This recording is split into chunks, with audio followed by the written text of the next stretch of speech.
വിദ്യാർത്ഥികളെ നമസ്കാരം. എല്ലാവർക്കും 7ാം ക്ലാസ്സിലെ സോഷ്യൽ സയൻസ് ക്ലാസ്സിലേക്ക് സ്വാഗതം. കഴിഞ്ഞ ദിവസങ്ങളിൽ 1ാമത്തെ അധ്യായമായ യൂറോപ്പ് പരിവർത്തന പാതയിൽ എന്നുള്ള പാഠത്തിൽ നിന്ന് നവോത്ഥാനത്തെക്കുറിച്ചൊക്കെ നിങ്ങൾ പഠിച്ചു കഴിഞ്ഞല്ലോ. ഇന്ന് പുതിയൊരു അധ്യായവുമായിട്ടാണ് ഞാൻ നിങ്ങളുടെ മുമ്പിൽ വന്നിരിക്കുന്നത്. പാഠത്തിന്റെ പേര് കച്ചവടത്തിൽ നിന്ന് അധികാരത്തിലേക്ക്, ഫ്രം ട്രേഡ് ടു പവർ. പാഠഭാഗത്തേക്ക് പ്രവേശിക്കുന്നതിന് മുമ്പ് നമുക്കൊരു കഥ കേട്ടാലോ? കഥ ഇഷ്ടമല്ലേ എല്ലാവർക്കും? ഞാനാണ് കറുത്ത പൊന്ന്. ഞാൻ ആരാണ്? കറുത്ത പൊന്ന് എന്ന് വിശേഷിപ്പിക്കപ്പെടുന്ന കുരുമുളക്. നൂറ്റാണ്ടുകൾക്ക് മുമ്പ് യൂറോപ്പിൽ സംഭവിച്ച ഒരു കാര്യമാണ് ഞാൻ നിങ്ങളുമായിട്ട് പങ്കുവയ്ക്കുന്നത്. മാസങ്ങളോളം നീണ്ടു നിൽക്കുന്ന ശൈത്യകാലം. പുൽത്തോപ്പുകളിൽ പുൽനാമ്പുകളൊന്നും വളരുന്നില്ല. ആടുമാടുകൾക്കൊക്കെ തീറ്റക്കമ്മി, മനുഷ്യർക്കും ഭക്ഷ്യക്ഷാമം. ഈ പ്രശ്നം നേരിടുന്നതിനു വേണ്ടി യൂറോപ്പിലെ കർഷകർ ചെയ്തതെന്തെന്ന് അറിയണ്ടേ? തങ്ങളുടെ ആടുമാടുകളെ കൊന്ന് ഇറച്ചിയാക്കി സൂക്ഷിക്കുക പതിവായിരുന്നു. ഇങ്ങനെ ഇറച്ചിയാക്കി സൂക്ഷിക്കുമ്പോൾ ഒരു പ്രശ്നമുണ്ട്. ഇത് നൂറ്റാണ്ടുകൾക്ക് മുമ്പ് സംഭവിച്ച കാര്യമാണെന്ന് ഓർക്കുക. അന്ന് ഇന്നത്തെ പോലെ വൈദ്യുതിയോ ആധുനിക സൗകര്യങ്ങളോ ഫ്രിഡ്ജോ ഒന്നുമില്ല. പിന്നെ എങ്ങനെയാണ് ഇറച്ചി കേടുകൂടാതെ സൂക്ഷിക്കുക? മാംസം കേടുകൂടാതെ സൂക്ഷിക്കുന്നതിനും രുചിയോടെ ഭക്ഷിക്കുന്നതിനും അവരെന്നെയാണ് ഉപയോഗപ്പെടുത്തിയത്. ഞാൻ ആരാണ്? കുരുമുളക്. ഇനി എന്നെ മാത്രമല്ലട്ടോ അവർ ഉപയോഗപ്പെടുത്തിയിരുന്നത്. എൻ്റെ കൂട്ടുകാരായ കറുവപ്പട്ട, ഏലക്ക, ഇഞ്ചി തുടങ്ങിയവരെയെല്ലാം അവർ പ്രയോജനപ്പെടുത്തിയിരുന്നു.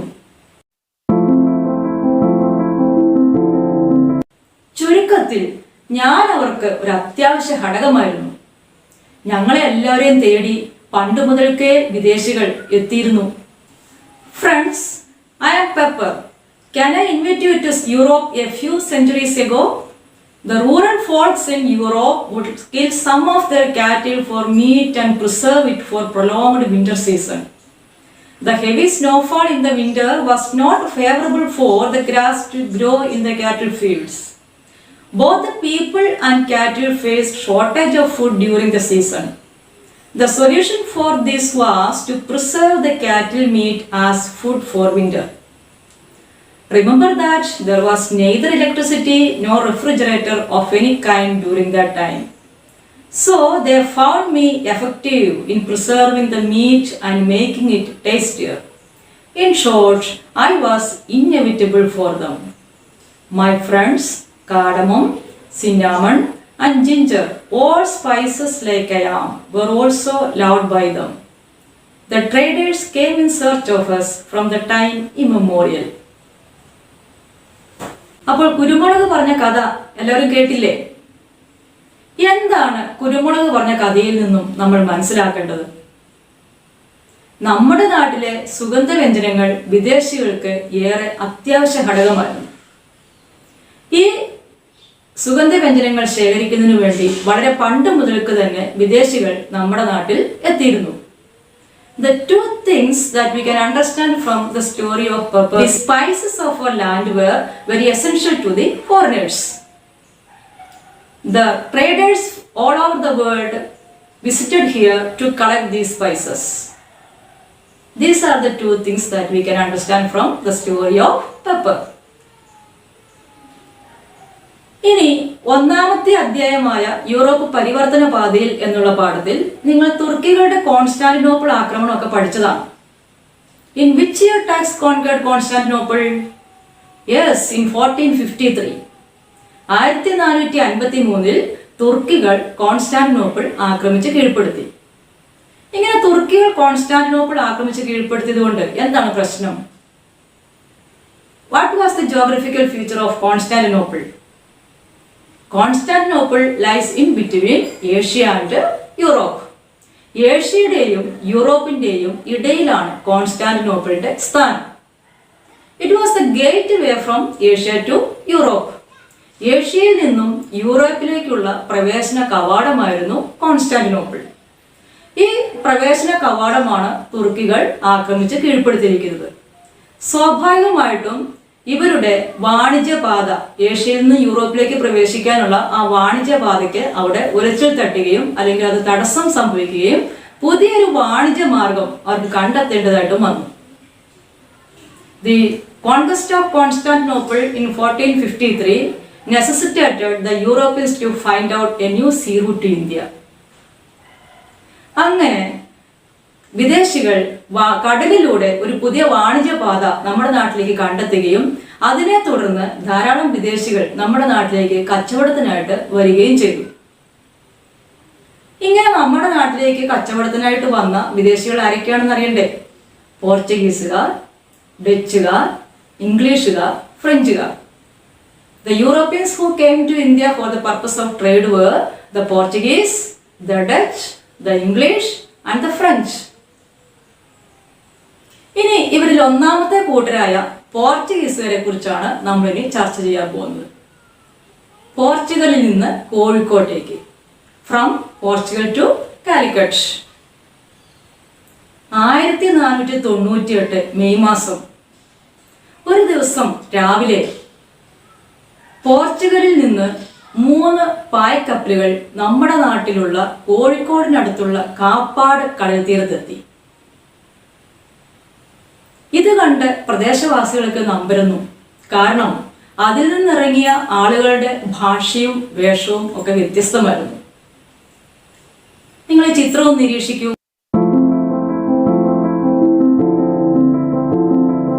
ഇത് ആരുടെയാണെന്ന് അറിയാമോ? ഇതാണ് Vasco da gamma.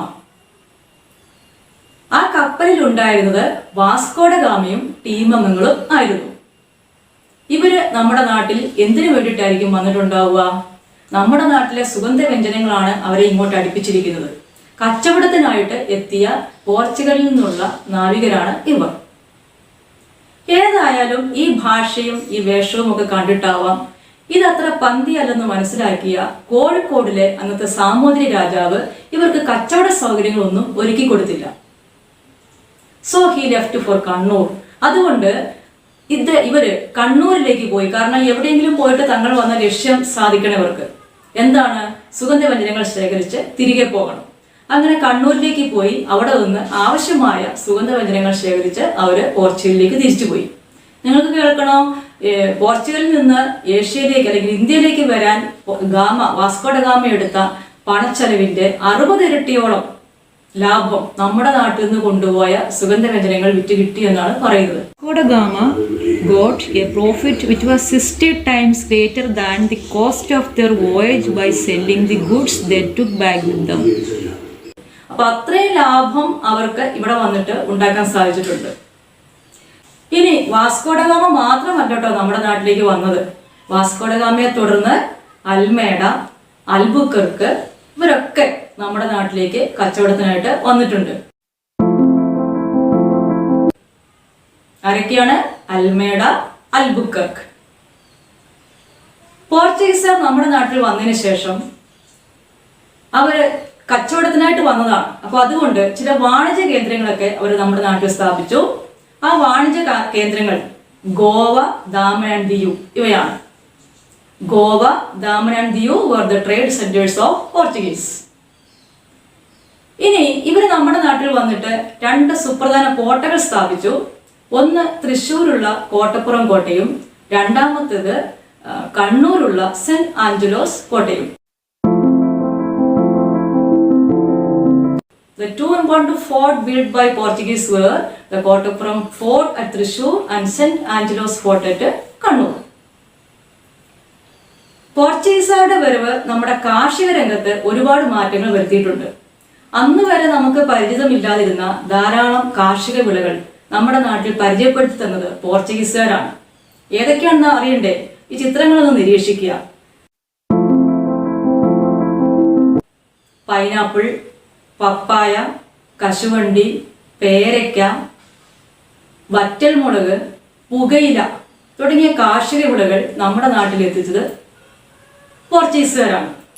Agricultural crops like pineapple, guava, papaya, red chilli, cashew, tobacco, etc. that are found in Kerala now were introduced by the Portuguese. ഇതിന്റെ കശുവണ്ടി ഒന്ന് ശ്രദ്ധിക്കുക. കശുവണ്ടിയുടെ മറ്റൊരു പേര് എന്താണ് നിങ്ങൾക്കറിയോ? കശുവണ്ടി പറങ്കിയണ്ടി അല്ലെങ്കിൽ പറങ്കി മാങ്ങ എന്നും അറിയപ്പെടുന്നുണ്ട്. ഈ പോർച്ചുഗീസുകാർക്ക് മറ്റൊരു പേരുണ്ട്. they are also known as പറങ്കീസ്. പോർച്ചുഗീസുകാരുടെ മറ്റൊരു പേരാണ് പറങ്കികൾ. അപ്പൊ നിങ്ങൾ ശ്രദ്ധിച്ചേ, നമ്മുടെ കാർഷിക രംഗത്ത് വലിയ സ്വാധീനം ചെലുത്താൻ പോർച്ചുഗീസുകാർക്ക് സാധിച്ചിട്ടുണ്ട്. ധാരാളം കാർഷിക വിളകൾ നമ്മളെ പരിചയപ്പെടുത്തി തന്നു. അതിൽ ഒന്ന് പുകയില മാത്രം നമുക്ക് അത്ര അങ്ങോട്ട് സുഖകരമല്ലാത്തൊരു വിളയായിരുന്നു. ബാക്കി എല്ലാം തന്നെ നമുക്ക് എന്താണ് നമ്മുടെ കാർഷിക രംഗത്ത് ഒരുപാട് മാറ്റങ്ങൾ വരുത്തുന്നതിന് പോർച്ചുഗീസുകാരെ സഹായിച്ചിട്ടുണ്ട്. ഇനി ഇത് മാത്രമല്ല, നമ്മുടെ ഒന്നാമത്തെ അധ്യായത്തിൽ അച്ചടിയന്ത്രം കണ്ടുപിടിച്ചതൊക്കെ നമ്മൾ പഠിച്ചിരുന്നു. ആരാണ് അച്ചടിയന്ത്രം കണ്ടുപിടിച്ചത്? Yes, Johannes Gutenberg. ഈ അച്ചടി യന്ത്രം നമ്മുടെ നാട്ടിൽ പ്രചരിപ്പിച്ചത് പോർച്ചുഗീസുകാരാണ്. ഇത് മാത്രമല്ല, നിങ്ങൾ ഈ വീഡിയോ ഒന്ന് ശ്രദ്ധിക്കുക.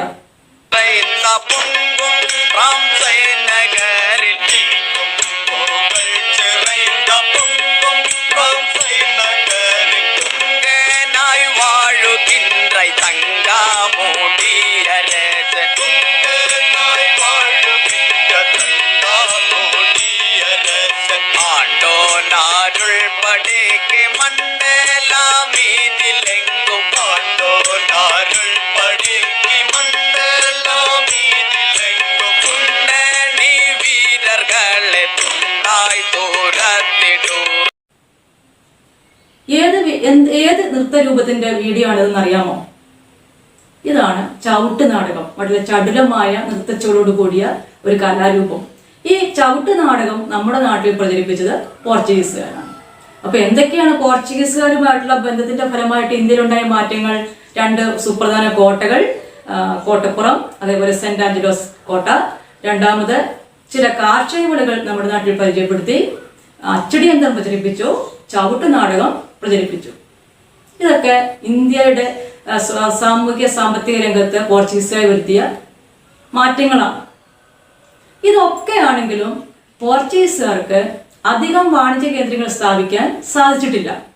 They could not establish many trade centers in India. Why? എന്തായിരിക്കും കാരണം? ഇവരാകെ സ്ഥാപിച്ച വാണിജ്യ കേന്ദ്രങ്ങൾ ഗോവയും ദാമൻ ദ്വീപുമാണ്. എന്തുകൊണ്ടാണ് ഇവർക്ക് പറ്റാതിരുന്നത്? നമുക്കറിയാം, പോർച്ചുഗീസുകാർ മാത്രമല്ല നമ്മുടെ നാട്ടിലേക്ക് വന്ന വിദേശ ശക്തികൾ, മറ്റ് യൂറോപ്യൻ ശക്തികളൊക്കെ ഉണ്ട്. ഇവരുമായിട്ട് കോമ്പീറ്റ് ചെയ്ത് പിടിച്ചു നിൽക്കാനുള്ള സാമ്പത്തികവും ആയുധപരവുമായിട്ടുള്ള ശേഷി ഇവർക്കുണ്ടായിരുന്നില്ല. മാത്രമല്ല, പ്രാദേശികമായ ചെറുത്തുനിൽപ്പ് ഇവർക്ക് ഒരുപാട് നേരിടേണ്ടി വന്നു. The Portuguese could not establish many trade centers in India because they didn't have enough economic and military resources to compete with the other European countries. They had to face resistance from the native forces. Because of these reasons, they could not establish many trade centers in India. പ്രാദേശികമായ ചെറുത്തുനിൽപ്പ് ഇവർക്ക് ഒരുപാട് നേരിടേണ്ടി വന്നെന്ന് പറഞ്ഞല്ലോ. മലബാർ തീരം കേന്ദ്രീകരിച്ച് പോർച്ചുഗീസുകാർക്ക് നേരിടേണ്ടി വന്ന ചെറുത്തുനിൽപ്പ് കുഞ്ഞാലി മരയ്ക്കാർമാരുടെ കയ്യിൽ നിന്നാണ്. ആരാണ് കുഞ്ഞാലി മരയ്ക്കാർമാർ? മലബാർ തീരം കേന്ദ്രീകരിച്ചുള്ള സാമൂതിരിയുടെ നേവൽപ്പടയുടെ തലവന്മാരായിരുന്നു Kunjali മരയ്ക്കാർമാർ. Who were Kunjali മരയ്ക്കാർസ്? Kunjali മരയ്ക്കാർസ് were the admirals of Samorin's naval force who protested against the Portuguese. അപ്പൊ ഇത്രയും കാര്യങ്ങളാണ് നമുക്ക് പോർച്ചുഗീസുകാരെ കുറിച്ച് മനസ്സിലാക്കേണ്ടത്. എന്തൊക്കെയാണ് നമുക്കൊന്നും കൂടി ഒന്ന് ഓർക്കാം. ഏറ്റവും ആദ്യം നമ്മൾ കുരുമുളകിന്റെ കാര്യം പറഞ്ഞു. കുരുമുളകിന്റെ കഥയിൽ നിന്നും നമ്മൾ മനസ്സിലാക്കേണ്ട 2 കാര്യങ്ങൾ പറഞ്ഞു. ഏതൊക്കെയാണവ? ഒന്ന്, നമ്മുടെ നാട്ടിലെ സുഗന്ധവ്യഞ്ജനങ്ങൾ വിദേശികൾക്കേറെ പ്രിയപ്പെട്ടതായിരുന്നു. ഇവയെ അന്വേഷിച്ച ധാരാളം വിദേശികൾ നമ്മുടെ നാട്ടിലേക്ക് വന്നിരുന്നു. പിന്നീട് നമ്മൾ കണ്ടത് തുർക്കികളുടെ കോൺസ്റ്റാന്റിനോപ്പിൾ ആക്രമണമാണ്. ഈ തുർക്കികളുടെ കോൺസ്റ്റാന്റിനോപ്പിൾ ആക്രമണം മൂലം പുതിയൊരു വാണിജ്യപാത കടലിലൂടെ ഇവർക്ക് കണ്ടെത്തേണ്ടി വന്നു. അങ്ങനെ ധാരാളം വിദേശികൾ നമ്മുടെ നാട്ടിൽ കച്ചവടത്തിനായിട്ട് വന്നു. അങ്ങനെ വന്നവരിൽ പ്രധാനപ്പെട്ടവര് ആരൊക്കെയാണ്? പോർച്ചുഗീസുകാര്, ഡച്ചുകാർ, ഇംഗ്ലീഷുകാർ, ഫ്രഞ്ചുകാർ. പിന്നീട് നമ്മൾ കണ്ടത് പോർച്ചുഗീസുകാരെ കുറിച്ച്. ഏത് വർഷമാണ് വാസ്കോ ഡ ഗാമ എത്തിയത്? 1498. വാസ്കോഡഗാമയ്ക്ക് ശേഷം നമ്മുടെ നാട്ടിലേക്ക് കച്ചവടത്തിനായിട്ട് വന്നത് ആരൊക്കെയാണ്? അൽമേഡയും അൽബുക്കർക്കും. ഇനി വാസ്കോഡഗാമ എന്തുകൊണ്ടാണ് കണ്ണൂരിലേക്ക് തിരിച്ചു പോയത്? കോഴിക്കോടുള്ള സാമൂതിരി അദ്ദേഹത്തിന് വേണ്ടത്ര സൗകര്യങ്ങൾ ചെയ്തു കൊടുത്തില്ല. അതുകൊണ്ട് അദ്ദേഹം കണ്ണൂരിലേക്ക് പോവുകയും ആവശ്യമായ സാധനങ്ങൾ ശേഖരിച്ച് തിരിച്ചു പോവുകയും ചെയ്തു. പോർച്ചുഗീസുകാരുടെ പ്രധാനപ്പെട്ട വാണിജ്യ കേന്ദ്രങ്ങൾ ഏതൊക്കെയായിരുന്നു? ഗോവയും ദാമൻ ആൻഡ് ദിയുവും. എന്തൊക്കെയാണ് പോർച്ചുഗീസുകാരുമായിട്ടുള്ള ബന്ധം മൂലം നമുക്കുണ്ടായ മാറ്റങ്ങൾ? ഒന്ന്, 2 പ്രധാനപ്പെട്ട കോട്ടകൾ, കോട്ടപ്പുറം കോട്ടയും അതേപോലെ തന്നെ സെന്റ് ആഞ്ചലോസ് കോട്ടയും. പിന്നീട് നമ്മുടെ നാട്ടിൽ ചില കാർഷിക വിളകൾ ഇവർ പരിചയപ്പെടുത്തി എന്ന് പറഞ്ഞു. ഏതൊക്കെയാണ് കാർഷിക വിളകൾ? പൈനാപ്പിൾ, റെഡ് ചില്ലി, ടുബാക്കോ, പപ്പായ. ഇത്രയും കാർഷിക വിളകൾ നമ്മുടെ നാട്ടിൽ അവർ പരിചയപ്പെടുത്തി തന്നിട്ടുണ്ട്. പിന്നീട് ഇവിടെ പ്രചരിപ്പിച്ച 2 കാര്യങ്ങൾ, ഒന്ന് അച്ചടി യന്ത്രവും രണ്ടാമത് ചവിട്ട് നാടകം. പിന്നീട് ഏറ്റവും അവസാനം നമ്മൾ കണ്ടത് ഇതൊക്കെയാണെങ്കിലും പോർച്ചുഗീസുകാർക്ക് ആവശ്യമായ വാണിജ്യ കേന്ദ്രങ്ങൾ രൂപീകരിച്ചെടുക്കാൻ സാധിച്ചില്ല. അതിന്റെ കാരണം ഒന്ന്, ഇവർക്ക് വേണ്ടത്ര സാമ്പത്തിക ശേഷിയോ ആയുധബലമോ മറ്റ് യൂറോപ്യൻ ശക്തികളുമായിട്ട് പിടിച്ചു നിൽക്കാനുള്ള സാമ്പത്തിക ശേഷിയോ ആയുധബലമോ ഉണ്ടായിരുന്നില്ല. പ്രാദേശികമായ ചെറുത്തുനിൽപ്പ് ഇവർക്ക് ഒരുപാട് നേരിടേണ്ടി വന്നു. ഏറ്റവും അവസാനം നമ്മൾ കണ്ടത് കുഞ്ഞാലി മരക്കാർമാർ ആരാണ് കുഞ്ഞാലി മരക്കാർമാർ? സാമൂതിരിയുടെ നേവിൽപ്പടയുടെ തലവന്മാർ. ഇത്രയും കാര്യങ്ങളാണ് നമ്മൾ ഈ പാഠത്തിൽ പഠിച്ചു കഴിഞ്ഞത്. നന്നായി ടെക്സ്റ്റ് ബുക്ക് എടുത്തു വെച്ച് നിങ്ങൾ വായിക്കണം. പ്രധാനപ്പെട്ട കാര്യങ്ങളൊക്കെ നോട്ട്ബുക്കിൽ കുറിച്ച് വെക്കുക. സംശയമുള്ളത് നിങ്ങളുടെ ടീച്ചറുമായിട്ട് ബന്ധപ്പെട്ട് അതെല്ലാം നിവാരണം ചെയ്യുക. അതിനുശേഷം ടീച്ചർ തരുന്ന ഒരു അസൈൻമെന്റ് വർക്ക് നിങ്ങൾ നോട്ട്ബുക്കിലേക്ക് എഴുതുകയും ചെയ്യുക. അസൈൻമെന്റ് വർക്ക് ഇതാണ്. പോർച്ചുഗീസുകാരുമായുള്ള ഇന്ത്യയുടെ കച്ചവട ബന്ധങ്ങൾ ഏതെല്ലാം മേഖലയിലാണ് സ്വാധീനം ചെലുത്തിയിട്ടുള്ളതെന്ന് കണ്ടെത്തി ലഘുകുറിപ്പ് തയ്യാറാക്കുക. Find out the influence of Portuguese on different walks of Indian social life and prepare a brief note on it. Find out the influence of the Portuguese on different walks of Indian social life and prepare a brief note on it. അപ്പോൾ പാഠഭാഗം എല്ലാം നന്നായി പഠിച്ച് വളരെ സുരക്ഷിതരായിട്ട് എല്ലാവരും വീട്ടിലിരിക്കുക. Okay.